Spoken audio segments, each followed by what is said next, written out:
Hey, it's Anita, and this is the Anita Posch Show.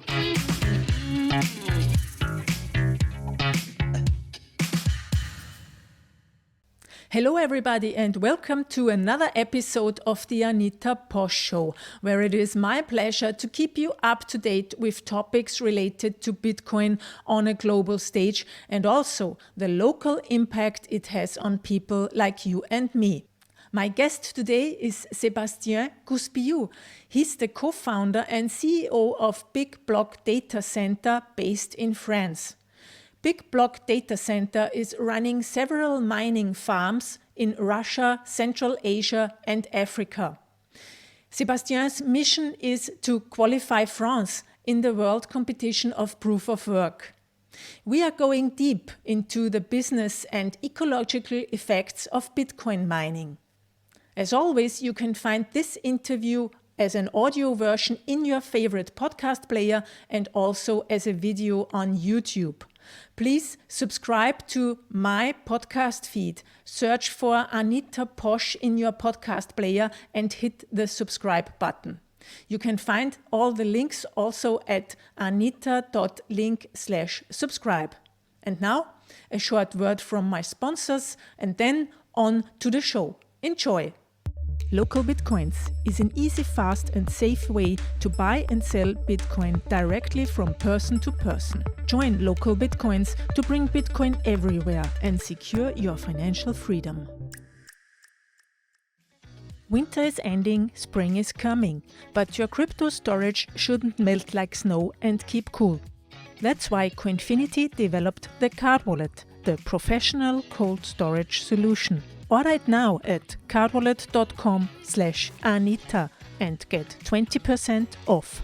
Do you want to stay up to date with the things that happen in Bitcoin from my point of view? Then subscribe to Anita's Weekly, my newsletter with articles, videos, quotes, short tips on how to use Bitcoin and all that for free. Subscribe to Anita's Weekly at anita.link/weekly. So hello, Sébastien. Welcome to the Anita Posch Show. It's a pleasure to have you. Hello, Anita. Are you? The pleasure is for me. Are you in France at the moment? Yes. Yes. So you live there and you also work there at the moment. Exactly. Exactly. Great. So Sébastien, you are a Bitcoin miner, actually, and I think you have quite some experience with Bitcoin mining. And what we want to do today is talk about what mining really is and if it's really such a catastrophe for Earth as many people say or argue it is, talking about the energy consumption of Bitcoin. Before we go into this topic, please tell our listeners a little bit about yourself. Introduce yourself. What have you done before you did Bitcoin mining? And just a little background, please. My last job, I was at APC, a group which creates and manages sustainable plantation in Southeast Asia, on the model of triple bottom line, the 3P. People, planet, and profit. And what is this company doing? They are producing green, fruits and stuff. Or what is it? Not fruit. It's a very special company who used to produce wood, agar wood. It's a very special tree, and it's a tree in critical danger of extinction. So this company used to make a very good business, very green and very social. Okay, so basically your attitude towards nature and Earth is very on the green side. You're interested in sustainability and doing a, how shall I say? Okay, so see. I also have problems. Okay. Okay, let's get to the next question, okay? Okay. So there are a lot of people around the world who say that Bitcoin is really a disaster for the environment. But you seem to have a different mindset about it. And what is your idea or your opinion on climate change? For me, climate change, it's indisputable. We can already clearly see its effects in certain countries where we work. In Tajikistan, in Kazakhstan, or in Russia. In Tajikistan, for example, the whole ecosystem is disrupted at the moment. Many storms follow one another. In Kazakhstan, it's not exactly the same, but temperatures are rising twice as fast as in the rest of the world. We have very high temperatures during the longer and longer summer. And in Siberia, it's the same. Last year, in 2020, we had maybe 4 months with very high temperature. So a very, very long summer. It's new. So I know in our ecosystem, in the Bitcoin area, many guys deny this effect, the climate change. For me, they never have gone to these countries. Mm-hmm. In Tajikistan, it's very clear. Uh-huh. So the summers are more hot than usual. Yes, and longer. Mm-hmm. Mm-hmm. Longer and longer. Mm. And okay, so that's your background. And how did you then find out about Bitcoin? When did you hear about it the first time? It's from my associate, Jean-François. He's also my oldest friend, so it's a long story. He told me about it in 2010 or 2011. We don't remember, but at the very beginning. He has tried unsuccessfully for years to get my attention to the subject, but I was totally closed about Bitcoin during years. I really started to realize what Bitcoin was in 2015, and we started the mining in 2016. Okay, and your friend Jean-François, what was his background? I mean, how did he find out about it? Because he's a geek. He's an IT engineer, so I know him since we have 13, something like that, and he was the only guy in the school to get a computer. Oh, well, that's a real long friendship. Yeah, sure. Cool. I'm not so old. No, but I mean, yeah. But if you met him in school, then yeah. Yeah, we stay very close friends, and so when he discovered Bitcoin, he offered to me like a service to explain what Bitcoin was, but I was stupid. I told him, no, it's not interesting. It's a geek money. We don't need it on the planet. It will consume a lot. So you already back then said to him it will consume a lot of electricity. Bitcoin consumes a lot of electricity. There's no doubt about it. And what attracted you to work in the Bitcoin space then? Especially the mining was interesting for me. I had the chance to visit farms in Asia in 2015. It really impressed me.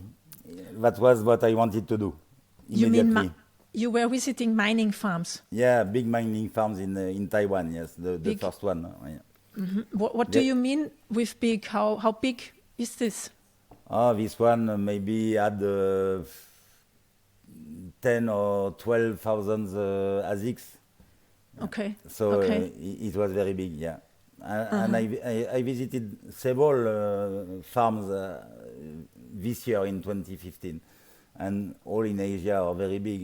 It's very impressive, yeah. Mm-hmm. So you were traveling around and looking at all those farms to learn for your own? Yeah, a little bit. It's not easy to meet farmers, but I was very lucky. I could visit. They opened many things for me, and finally we decided to do it in France and in other countries. We start in Ukraine, in Odessa. Ah, you started in the Ukraine. Yeah. Okay. Okay. And what is so interesting for you about Bitcoin? So what is the most interesting property or characteristic that is setting it apart from other payment systems, let's say it that way? It's not just a payment system. For me, it's the best monetary system mankind could dream of. We are very close to a perfect currency. We touch the ideal of many monetarists, and not only from the Austrian school. The ideal money of Friedman or Hayek or Maurice Allais. Who is Maurice Allais? It's a French economist with a Nobel Prize. Oh, okay. Yeah. Interesting. And so you started in 2016, and in 2018 you were invited to speak in front of the Cryptocurrencies Information Commission of the French National Assembly to speak about the importance of cryptocurrency and especially of mining in France. And I think they already asked you very big questions back then in 2018, and you were explaining mining to them. And I think that there are a lot of myths or assumptions about Bitcoin mining that we want to discuss today. And one of those is that a single Bitcoin transaction produces X CO2, carbon dioxide. So is this a right assumption or the way to think about it? Yeah, for me, this tale of consumption per transaction is irrelevant. There's no sense. Everyone agrees that the great performance of blockchain is the immutability of the data. It is to enable this functionality that Bitcoin consumes, not to make transactions. Not to make 10 or 10,000 transactions. It's exactly the same consumption. Bitcoin is not only a payment system. To get an example, if I pay you with a gold coin, something like a louis, it's a peer-to-peer payment. This transaction is without middleman. So the transaction itself does not directly spend energy. But what is the energy spent in extracting, transporting, storing, and securing gold? And securing gold stocks in the banks, in the central banks, and everywhere. If we include it in the calculation, this payment with a louis will have ultimately cost more than the consumption of American family during 3, 4, 5, 6 months. I did not calculate, but I can do exactly the same reasoning with the Visa bank card. If I pay you in euro with my Visa, it's not just Visa that is in question, but the euro monetary system, the euro monetary system. That is to say the pharaonic salaries of central bankers, of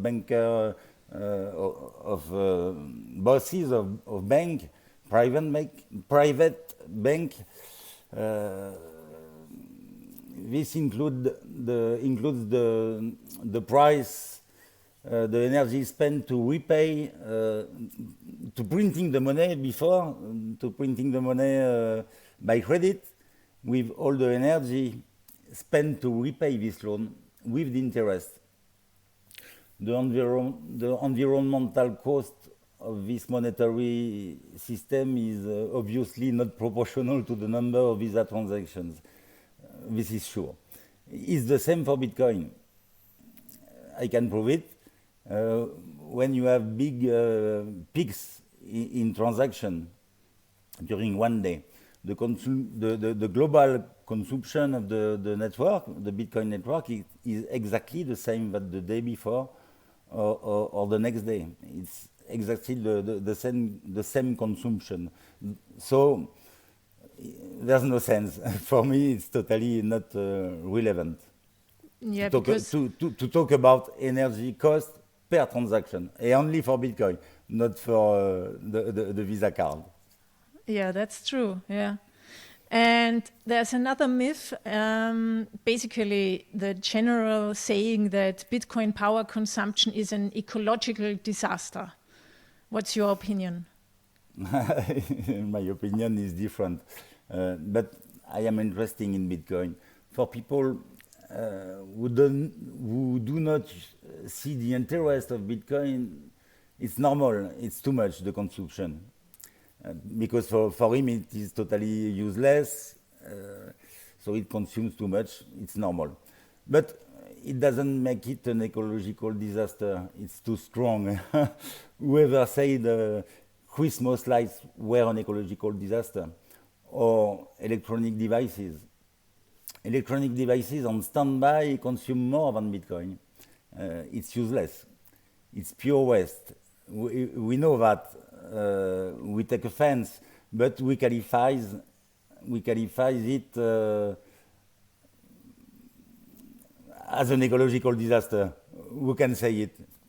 So, searching a little, I find tons of examples of unnecessary activity for me, consuming as much or more than Bitcoin.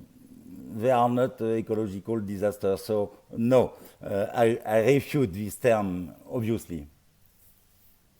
But the important thing is not so much how much energy, but what energy. Today, Bitcoin farms are not only, but are where there is excess capacity to produce energy, and this production may be clean or not, carbonated or not. But tomorrow, the photography is today, but tomorrow it's changing. Bitcoin mining will be done mostly from clean sources. That's for sure, because renewable energy producers can sell their surplus at a very low price, because they have surplus. Hydrocarbon power plants can have the capacity to produce more. They can produce more, but they have to pay carbon. They have to pay the coal, the raw material, to make more energy and to sell it to us. So, in terms of price, the renewables energy have a decisive competitive advantage at my mind. They do not pay for the raw material. So, and now the price of hydrocarbon is increasing. The only miners to use them in the long term, at my mind, will be the producing countries, producers of oil and coal. For the rest, the miner will use renewable energy because it's the less expensive. That's all. It's just the market, you know. We don't need taxes or something like that to tell us go on the renewable energies. It's normal for us. It's just a good approach of the market. Okay, the right one. Yeah, so the price will regulate it so that, miners will go there where there is renewable energy because it's much cheaper than the other energy. Yes, and we are sure to get the low price for long term. We don't depend on the price of oil. And when you pay your electricity and the electricity is only based on the market of oil, it's dangerous for the long term. But in mining, we can't have this kind of risk. We have enough risk like it. Because you have a small margin. No, it's not for that. The price of electricity is very important, so we can't support many big fluctuation in the same year. We can imagine the price of the petroleum can be 2 or 3 times the price, today's price in 6 months. It's possible. So it's a big risk for us. We have already the risk of the fluctuation in the price of Bitcoin. It's enough. Okay. So it's less riskier with the price or with renewables than with oil. Yeah, sure. On the long term, yes, it's really sure. There's no doubt on it. It's not the same risk. With the renewable energy, we have the risk we have the possibility to lose the possibility to work on this place because different clients are coming and they pay the electricity more expensive than the miner. So we have to be in capacity to move the containers and to move our mining. But staying with the producer of energy, the dirty energy, on the long term, it's very dangerous. Not only dirty, it's dangerous because of the possibility of a big change in the price. Okay. Then we have another myth or false assumption, that is Bitcoin is mined mainly in China with coal. Yes, it's from The Economist. It's a tale. In fact, China is the biggest mining country. Yes, maybe 60% of the mining is in China, maybe 50%. Nobody can say exactly how many, but it's more than 50%. It's true. China energy mix is 65 or 70% on carbon. Yes, it's true too. But it's not on coal plants that mining is mainly done. As everywhere else, it is on hydroelectric stations. And in China, it's very important, the hydroelectricity. Only in Sichuan, there are more than 500 hydroelectric dams, not small station dams. It is also 10 of thousands of small one-off river power plants. So it's a very big activity. Their surplus will be enough to power 4 additional Bitcoin networks. So no, Bitcoin is not charcoal black, and Bitcoin is not dirty. Okay, did you just say that the surplus of the Sichuan hydroelectricity stations is so much that it can run 4 times the Bitcoin mining network? In China only, yes. Wow. Yes. Okay. You have a lot of more possibility in Russia. In Russia, it's totally crazy. You have. I'm not totally sure of the precise numbers figures, but it's 20% of the capacity of production in Russia which are sold only. So you have 80% of the capacity of hydroelectric production, the real capacity now, not the capacity of the rivers, the capacity of the station already built. You have only 20% sold on the market. Oh wow! Yeah. So in Russia, you can feed maybe 5 or 6 more Bitcoin network. 4 in China, maybe 1 or 2 in Kazakhstan and in Central Asia. So there's no risk. There's no risk to see the Bitcoin network becoming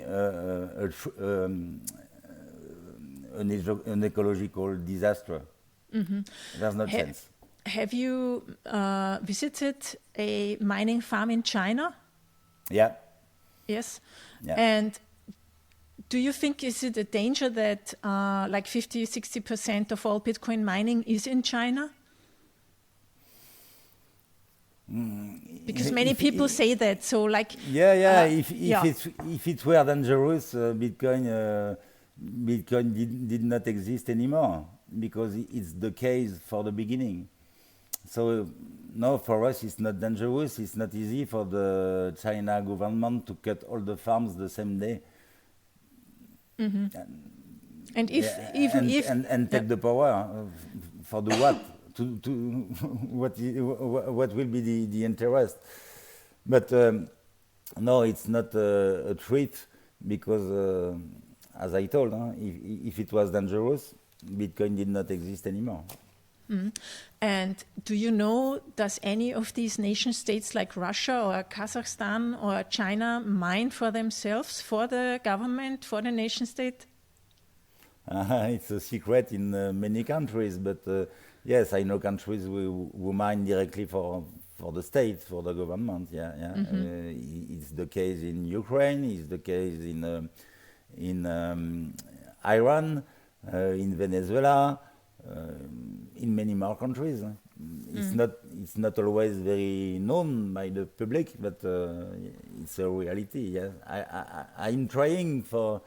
I tried during a long time to convince the French government to do it too, but we were not ready. Yeah, let's hope that they get ready soon, because otherwise other countries will get ahead of them. Yeah, it's true. Yeah, you have the example of Canada. In Quebec, the company Hydro-Québec is the national one. And they are mining. Yeah, the Hydro-Québec is the national company of electricity, hydroelectricity in Quebec, and they have big miners as clients. So maybe they are not directly mined, but it's sure they take profit from Bitcoin mining. Yeah. Okay, great. So then the next myth is Bitcoin is not useful. Yeah, okay. But on the other hand, we have the petrodollar, which is actually the US dollar that's bound to oil, basically. So the oil production countries may sell their oil only against or for US dollars. And the protection of the petrodollar costs actually a lot of money in military defense and sometimes also war. And that's not only money, it's also an ecological problem. So what's your take on this?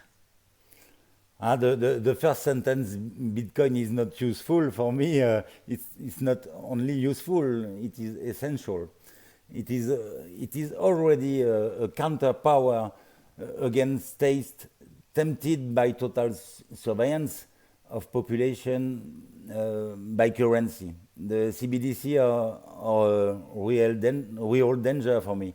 So Bitcoin is the perfect counterpower of this CBDC. And Bitcoin, it's a way for me to escape the yoke of dictators, and it's 35% of people in the world who lives under authoritarian governments. And Bitcoin can offer financial services to 40% of people in the world that the banking system ignores. So for me, it's not just useful, it's really, really essential. It was the right moment for the humanity to get Bitcoin.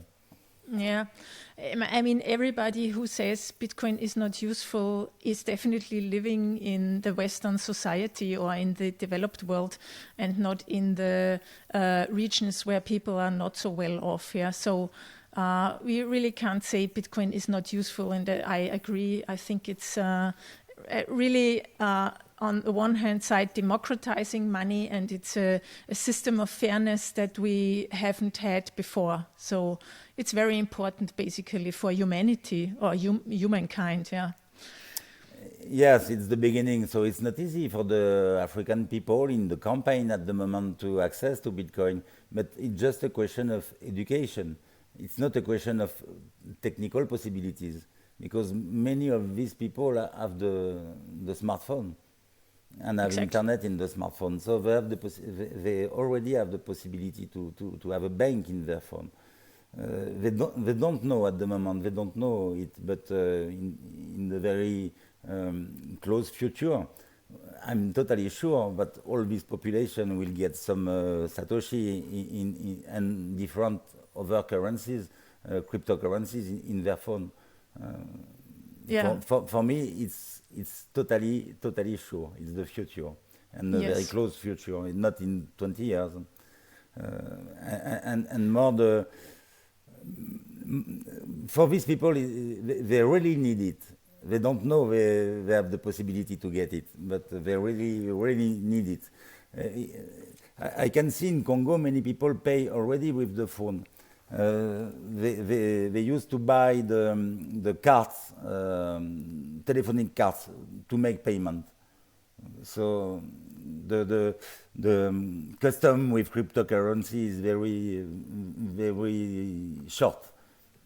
Yeah, they are completely used to it. I was in Zimbabwe, and they have a system called EcoCash, which is like M-Pesa in Kenya.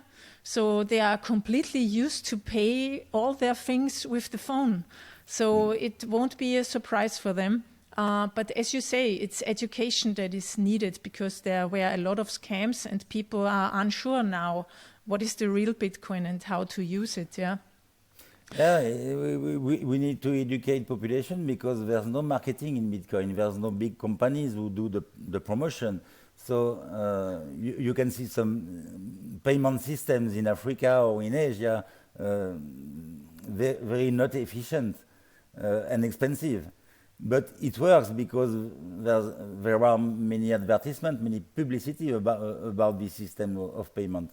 The only publicity you can hear on TV in Thailand, for example, or in Malaysia, it's Bitcoin is dirty, Bitcoin is dangerous.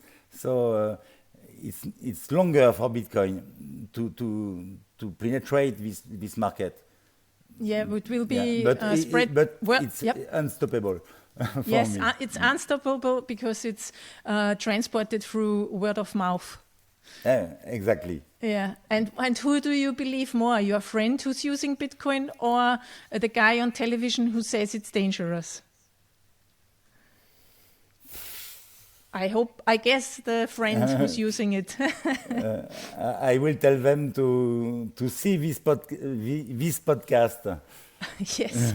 So all the Bitcoin podcasters are actually doing marketing for Bitcoin. Yeah, a little bit, but I explained it to a guy in France this weekend, an economist. We were on TV to talk about Bitcoin, and he doesn't know anything about Bitcoin, but it's always the same on TV. You have people, they don't know what they are talking about. And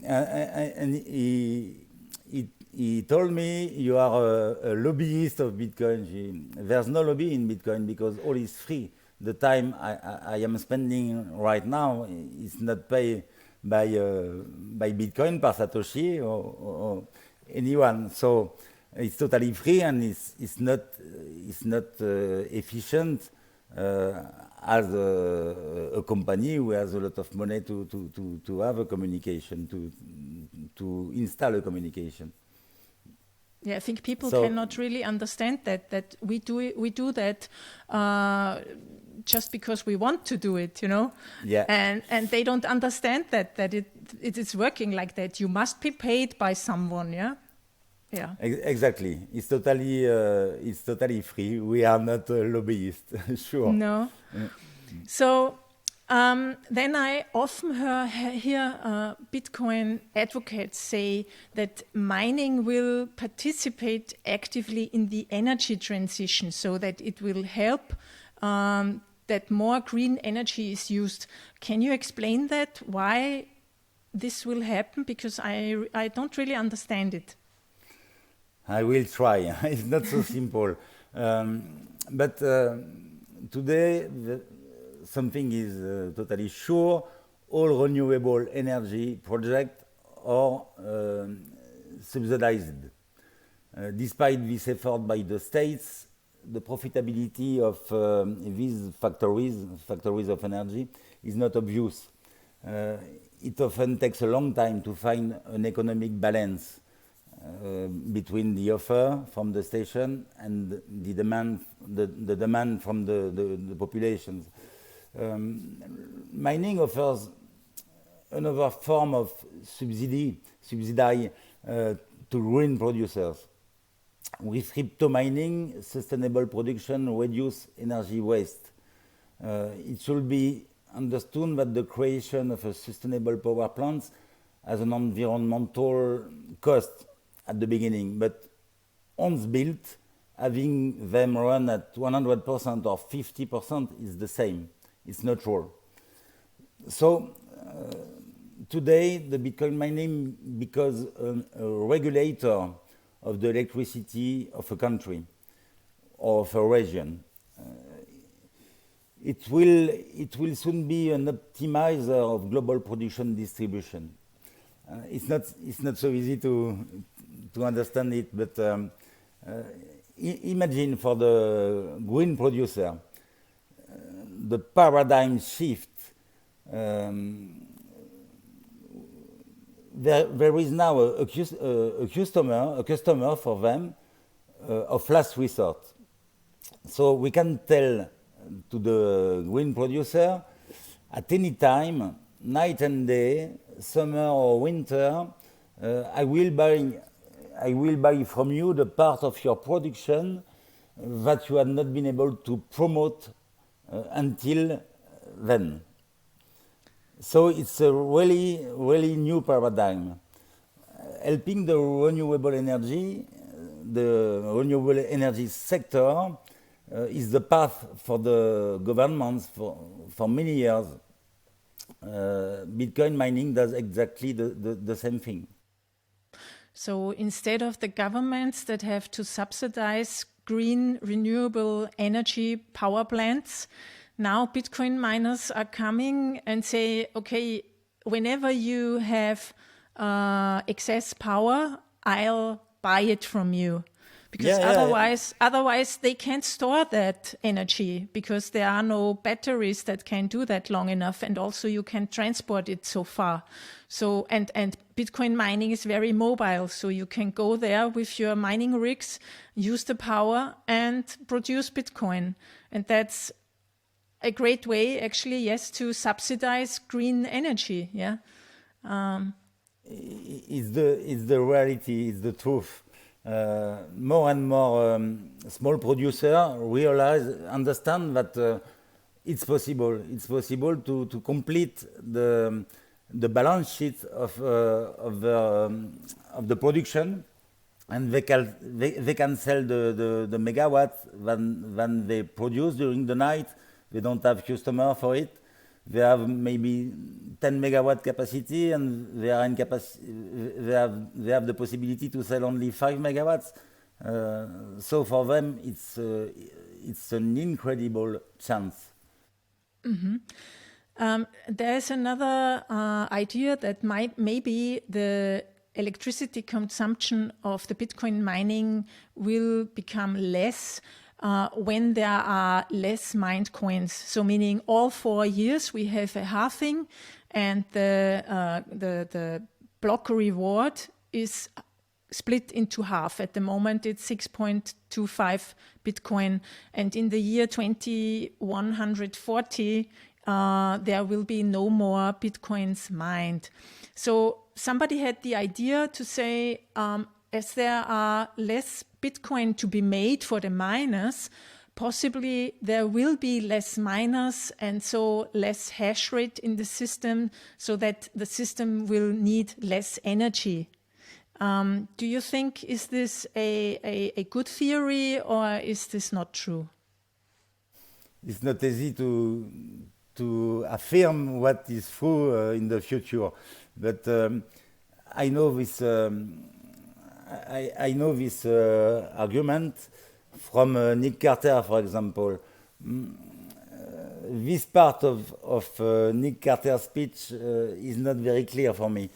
To me, sorry. In my opinion, the hash rate will continue to increase, to rise, and will only stabilize when the price of Bitcoin will be stabilized too. But that does not necessarily imply an increase in electricity consumption. It's not the same thing. The increase of hash rate and the increase of electricity are two things totally different. The energy improvement of equipment also comes into play. So at the moment we have a hash rate totally different if we compare to last year. But I'm not sure the increasing of electricity is so important, because there are not so many new farms for 1 year. Yeah. Mm-hmm. Sorry for my English. No problem. But why are there not so many new farms? What do you think?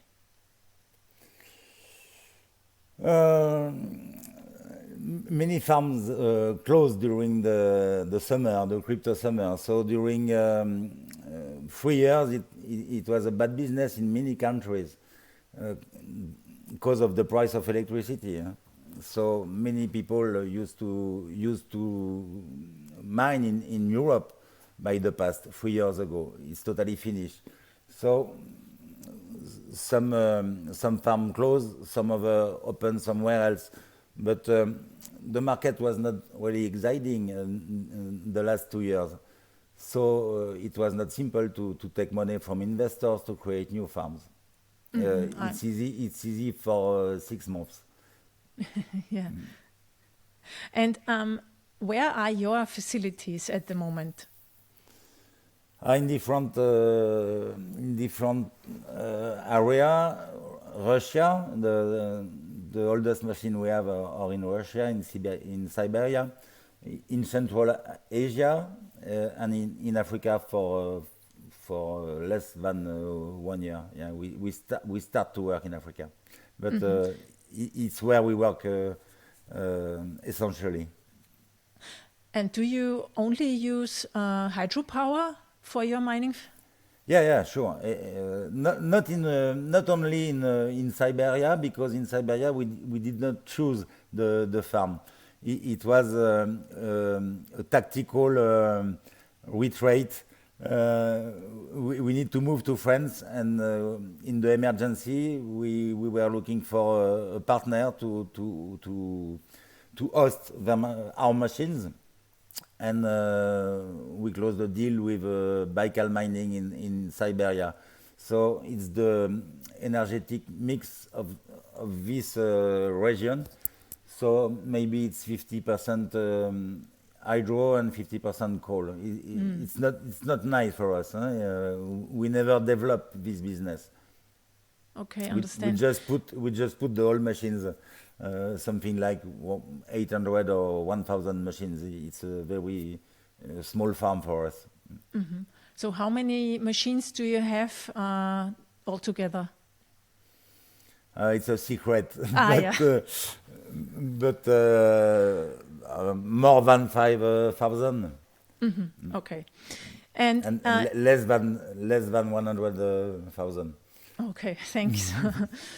And you just mentioned Africa, and I think you have facilities in the Congo. Yes, can you tell us a little bit about it? Because you sent me a article on the New York Times about Virunga National Park. Can you tell our listeners about that? What is happening there? Yes, because it's a famous example, the Virunga National Park. I will try to explain. The battle of the park director is titanic. 5 million people live around the park, so there's a big density of population. And the primary energy is the charcoal, the coal from wood. So the demand for wood is enormous. In fact, poaching in the forest, in the park, is systematic. The only way to curb this deforestation is to offer population an alternative. and creating hydropower plants to be able to bring electricity to this population is just essential. We are miners. We are just here to help this project as long as we are useful. As usually, when the offer and the demand will be connected, the park will not need a miner anymore. But at the moment, we are really useful. So there are some hydroelectric power plants there now to produce electricity. At the moment, in the Virunga, they have 3 stations, and they are building another one. It just started. The men are at work at the moment. In all, the project is to produce 100 or 120 megawatts. So it's a very, very, very big project, very interesting for the nature, for gorillas, for the people around the park. And there's a moment where the mining is a very nice client for the producer. The producer is Virunga Energy. Okay. And we have a very strong deal on the long term, because we will help on each new project. So helping means you buy electricity from them. Yes, we have different ways to help. If they want, they can buy directly the farm for them, and we offer our services, because we know the job, to create Bitcoin, yes, or just we buy electricity. So we buy the electricity at a very cheap price, but it's better than nothing. So we are a very good client. It's easy for them to say, welcome, you can come, because we don't need a big internet network, we don't need big roads, we don't need the big ways to move the production. All the production is in internet. You just said you don't need a big internet connection. What does that mean? What do you need, and why do you not need a big internet connection? We don't need something very large. So we only with a connection by satellite, it's enough to have a mine such a big one. No problem with only a satellite communication. Okay, so you receive the Bitcoin blockchain over internet from the satellite, or directly from the Blockstream satellites?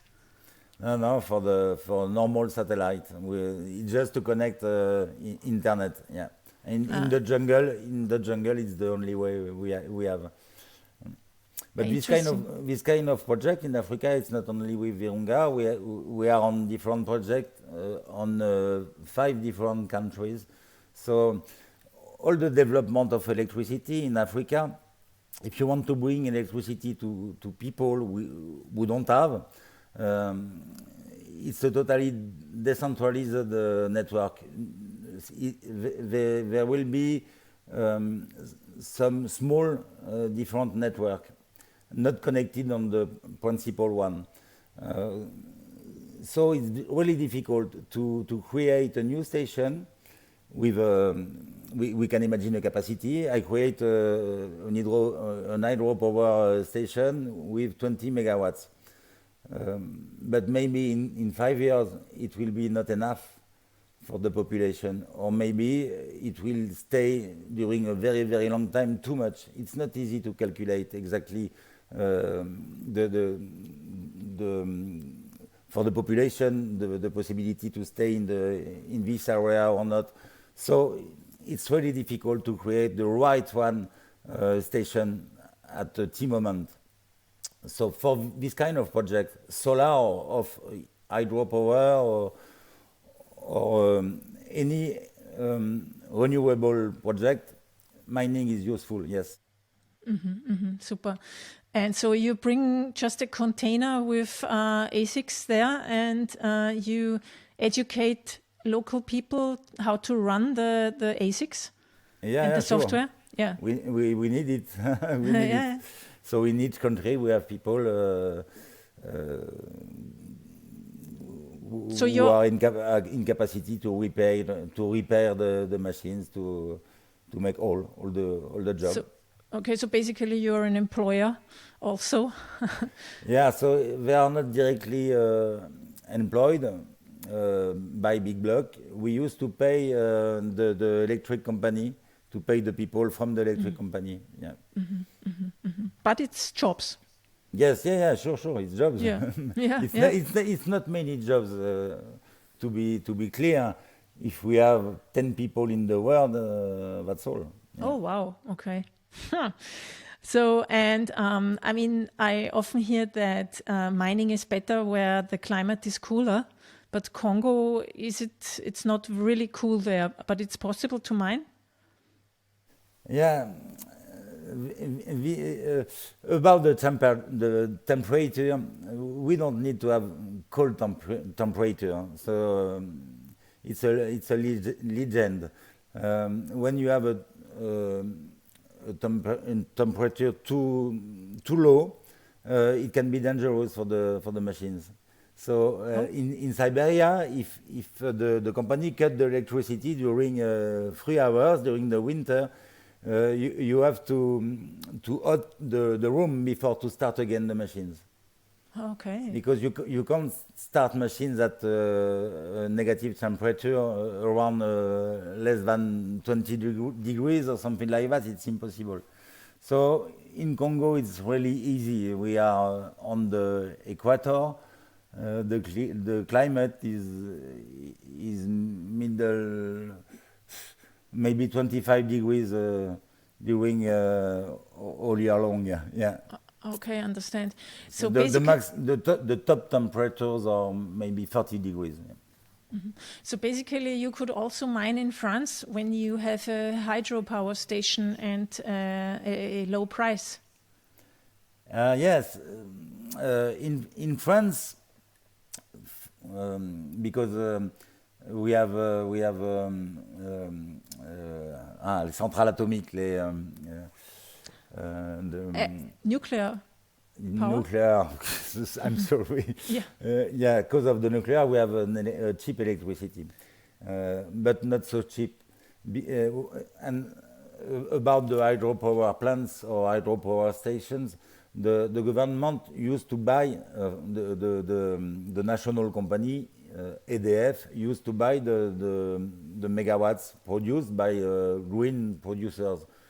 So they pay not cheap. It's expensive.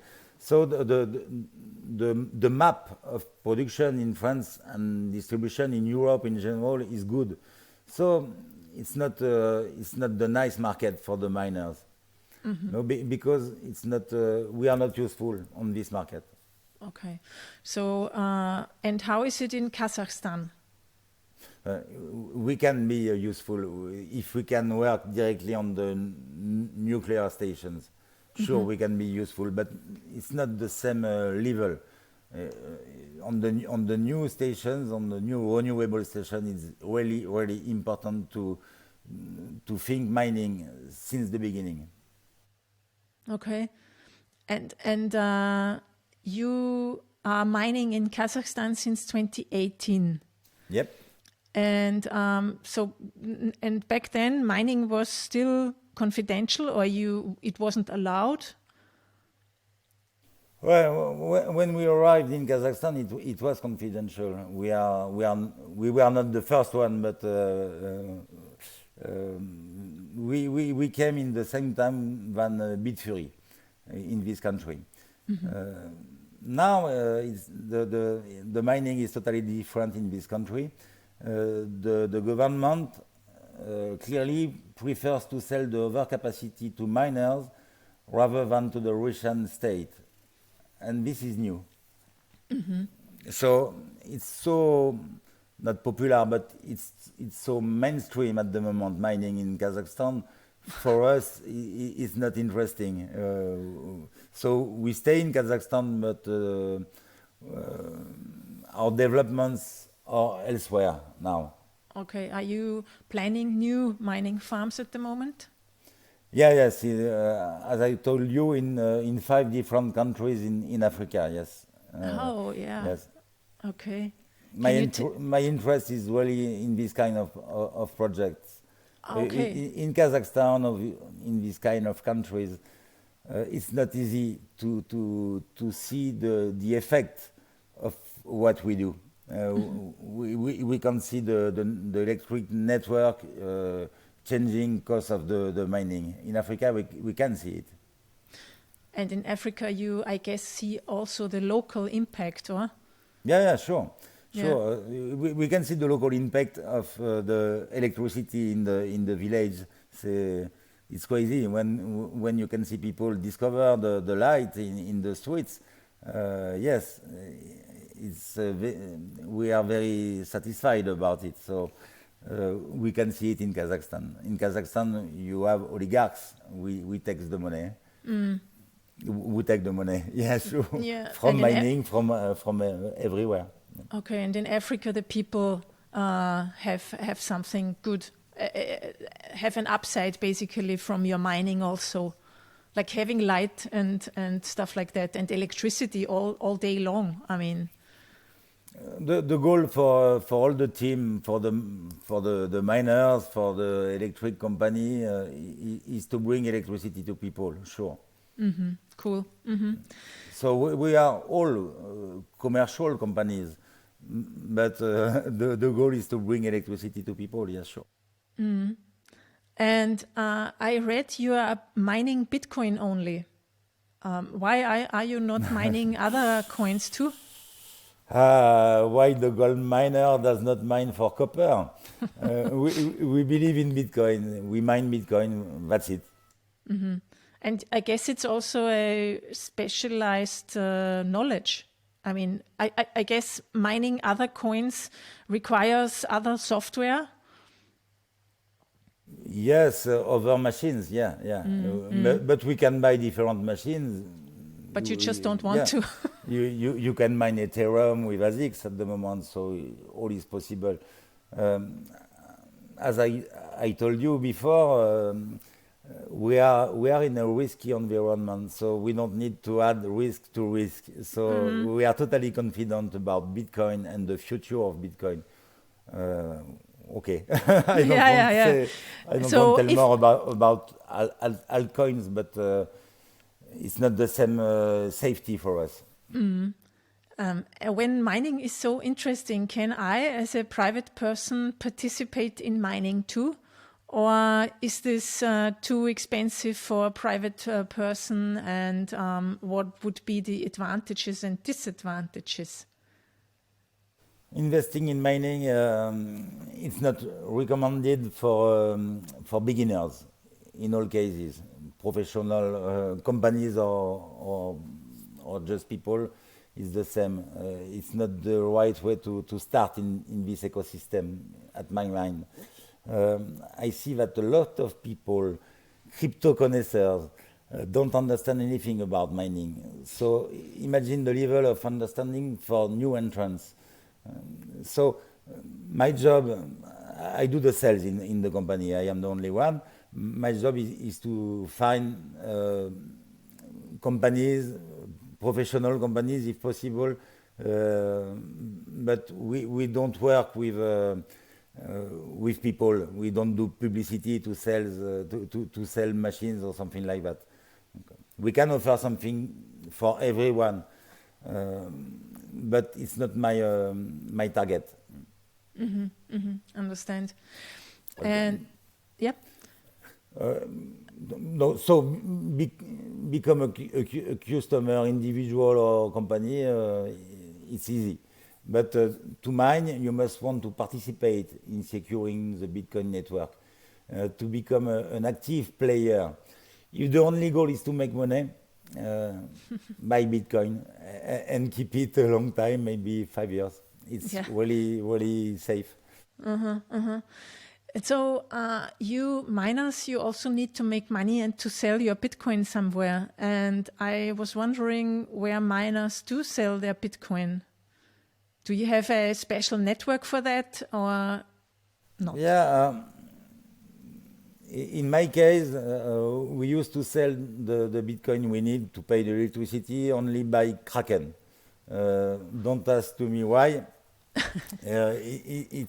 It's like it for years. It's easy, okay. But I heard often about the out of the market, the market out of the market, OTC. OTC, yes. Yeah. I don't understand the interest for miners to sell OTC. For me, it's stupid. You mean they sell directly to clients or customers? Is this what you mean? We have many companies, specialists in OTC, who contact us and say, okay, do you want to sell your Bitcoin? For a miner, it's not nice to give the Bitcoin on the OTC. We need to sell it on a marketplace to give a value of Bitcoin. So for me, it's stupid. If I am a miner, I can't sell on OTC. So I can't sell OTC. So I sell by Kraken or by Binance or by Premium in France, a famous and very old exchange. Okay, so you do it just like anybody else. You just sell it on a marketplace. That's it. Yes. Oh, okay. And some people are lucky. They can buy totally new Bitcoin and they don't know it. Exactly. And it's the same price. Okay. So another economical question about mining. What's the impact of halving on miners? Of one halving or a halving every 4 years? It's 50% less production immediately. So it has a big impact. Yeah, a lot of miners need to shut down after halving. The same in a bear market. Yeah, so you keep only the miners who pay the electricity a very low price. It's always the same story.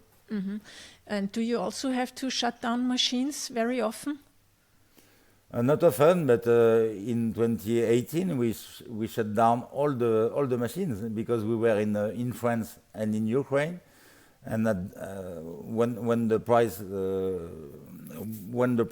collapsed, we need to move the machine in Siberia. So the price of electricity in France did not move, but the price of Bitcoin go down, and in the same time in Ukraine the price of electricity went up. We passed from 7 cents to 12 cents in 2 months. So we need to move, and to shut down the machine in 18. Yeah. And how fast can you move? I mean, how long does it take to move these containers? The machines were not in containers at this moment, so we learn because of this bear market during 2 years. Yeah. Now we don't do the same mistakes, and never. So we look for only very cheap kilowatt. Yeah. For us, it's really the key to have a farm which can continue during a long term, never stop. Yeah. And there's always one question that many people ask: what comes first? Is the Bitcoin price, following the hash rate, or is the hash rate following the price of Bitcoin?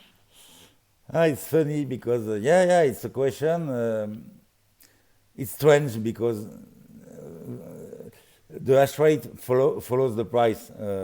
Sure, the contrary is absolutely not true. It is the fundamental error for many analysts, and such many analysts in Bitcoin. The price of Bitcoin is based on supply and demand. That's all. So the miners are now influent on the price of Bitcoin. It's a legend. One more, yeah. Mining does not make the price in any case. Okay, interesting. Yes. So you are mining for. Do you want to know more to understand why? Yes, please. I have an example.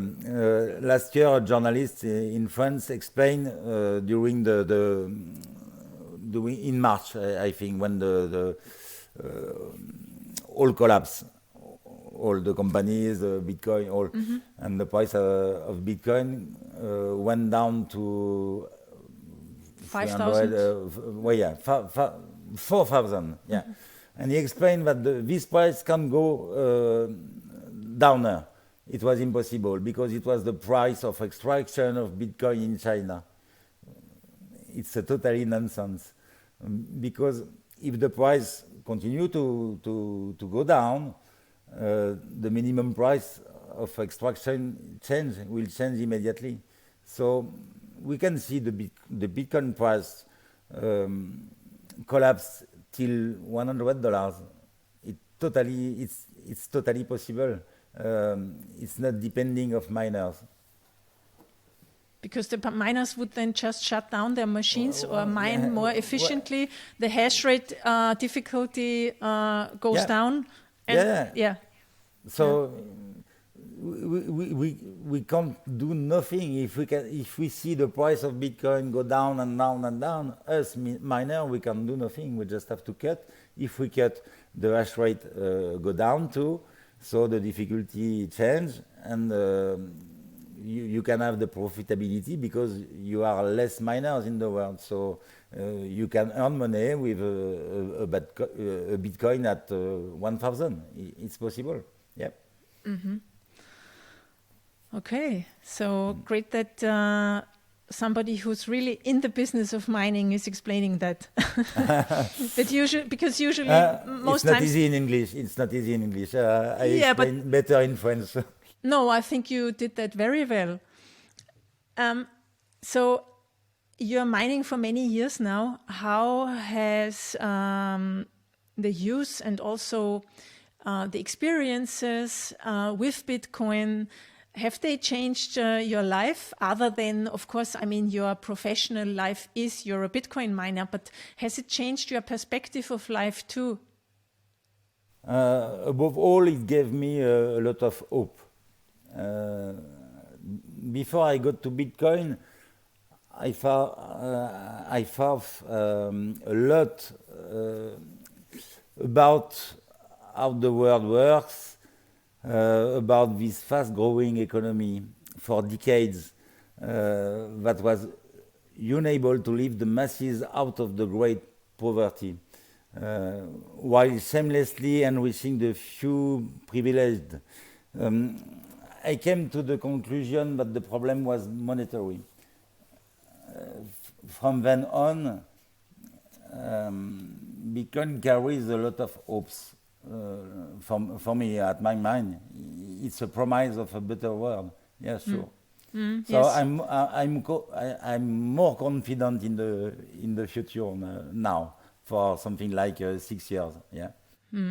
Yes, it's great that we have an alternative now to this money system that it's built on debt, where everybody is indebted in a way and money is inflating and its value gets less and less, and the divide between poor and rich people and wealthy is like growing all the time. And I also think that Bitcoin is a wonderful alternative that gives a lot of hope to many people like you. Yeah. Yeah, I think it's the right moment to create Bitcoin. Satoshi was well inspired to create Bitcoin at this moment. Yeah, sure. Imagine the world without Bitcoin at the moment. Yeah, what would you do? I mean, buy gold? Maybe, but yeah, it's better like that, I think, because gold mining is also is even more an ecological disaster. Yes, and we tried during a long time to have gold as a standard. It's not enough efficient. Yeah, it's not working exactly. You can also not send it over the internet. Yeah, sure. What do you think do most people overlook when they talk about Bitcoin? Or what are you missing in the public discourse about Bitcoin? Sorry. All depends from where the people are. But in France or in Germany, in Europe in general, in US, in America, it's the same. The people forget that if they have banks, if they have democratic and benevolent governments, this is not the case everywhere. And it may not last year.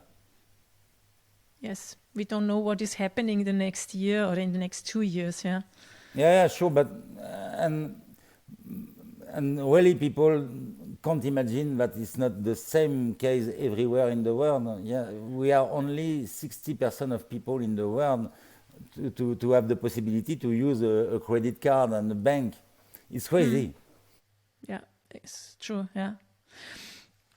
If I were to buy an ad on social media platforms and you can decide a short message that we are sending out into the world, what would you say? What do you want people to know? It's not a short sentence. Do you want to resist? If you want to resist, give yourself the means to leave the system. Ask to be paid in Bitcoin. Yes, earn Bitcoin, exactly. Yeah, earn Bitcoin, because people forget, they think there's only two ways to get Bitcoin. Buy Bitcoin or mine Bitcoin, but you can, when you sell your bike or your car or anything, you need to ask Bitcoin. It's really important. Yeah. Yeah, I think I don't need to ask you if you earn Bitcoin. A little bit. Great. Sébastien, where can people find you and follow your work? We don't communicate a lot, but you can follow us on Twitter. We have the account BigBlock, and follow me on Twitter. I write a lot on Twitter. We have a Telegram group, and we have our website. Cool. Okay, I will put all the links in the show notes. So, Sébastien, thank you. Do you want to say anything? Have we forgotten anything that is important to you that you want to say to the people? I say goodbye. I hope to see you again. Yeah, great. Thank you very much, Sébastien. I also hope to see you maybe one day in real life, and have a good day. Thank you. I hope to. Thank you so much. Bye-bye, Anita. Thanks so much for joining the Anita Posch Show today to learn more about Bitcoin. You can find the show notes for this conversation on anita.link/show. If you want to get the best stories in Bitcoin from my point of view in your mailbox, go to anita.link/weekly and subscribe. And if you have a question or just want to send me some feedback, drop me a line at hello@anitaposch.com. See you next week when it's time for the Anita Posch Show. Music, start with yes, delicate beats. Content, idea and production, Anita Posch.